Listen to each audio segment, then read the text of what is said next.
With the Georgia National Fair still in town and big crowds still coming out, fair officials want you to know what to do in case you and your child get separated. 41 NBC's Joy Dukes has more.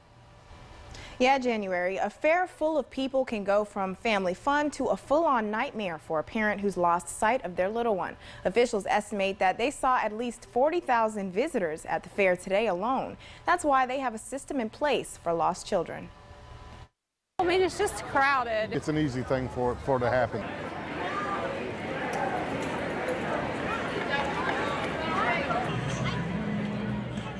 With so much to see and do at the Georgia National Fair, Parents get distracted, they're smelling the food, they're looking at the rides. it only takes a second to separate from a loved one. Before you know it, somebody stepped away from the other one. Executive Director of the fair, Stephen Schimpf, says because of the large crowds this year, 40 to 50,000 people today. they've chosen a proactive approach. When you enter the gate, the first thing you'll see is a gazebo, and inside are ID bracelets. You can write your cell phone number on there, so if your child does get separated from you, there's a phone number. Tia Young says her motherly instincts kicked in at the fair when she saw a little boy sitting by himself. I've always told my kids when we came to the fair when she was younger that, you know, if we ever get separated, go to the clock tower. And that's what I thought. Well, maybe somebody told him to go to the clock tower. That clock tower doesn't just tell time. Our clock tower is the hub of the fairgrounds. All the information, our EMS, police services, fire services, everything is right here. It also tells you where you need to go if you're not where you need to be.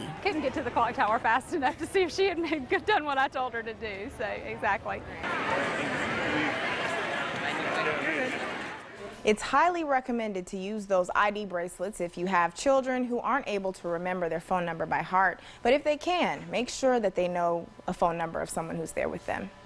All right, good advice. Thank you so much, Joy. The Department of Justice reported in 2005 at least 300,000 children were temporarily separated from a parent or a caregiver for at least an hour at events like that.